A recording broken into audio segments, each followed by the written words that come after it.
આજે તો હલર માં ફૂલ વારો સડી ગયો. જય માતાજી મિત્રો, સવાર જાગી નાઈ ગાડી લઈને નીકળી જાય વાડીએ જવા. अबे साले એટલે પણ હવાર માં હું વાડીનો નજારો છે. જો આને કહેવાય બે મોટાળો, અમુક માણસો આવા હોય. यार मैं इतना सुंदर क्यों हूँ? વાહ મરદ માણા જીત મુશું આગળ હટાઈ ને ટ્રેક્ટર ભરીને મજૂર આવી ગયા. હલર આવે થોડીક વાર રહી એટલે વીણવા મને માંડવી. હા ભાઈ આમાં હું વીણતો હતો.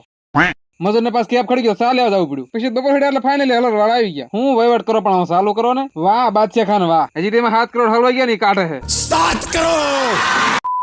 ઓહો ભારે કાળે માંડવી ઢગલો થાય છે. પછી આપણે આવી જાય પાલન ઝાકડો ખાલી કરવા. ખાસા મરદ માણસ એને કહેવાય છે હલર માં વારવા છડ્યા હોય. આ થોડા સટવાળો પેથિયા જેવો લાગે છે ને, એટલે પણ કેવી મજા આવે છે. એ ગાહડીઓ આવવા દીજો લ્યો. પણ નનકી ઢગલી કાઢીને તાર થાકીને બેહી ગયા બધા. હલર વાળા ભાગ્યા માં ગયા. પછી તો આપણે ટ્રેક્ટર લઈને એની વાયા ભાગ્યા.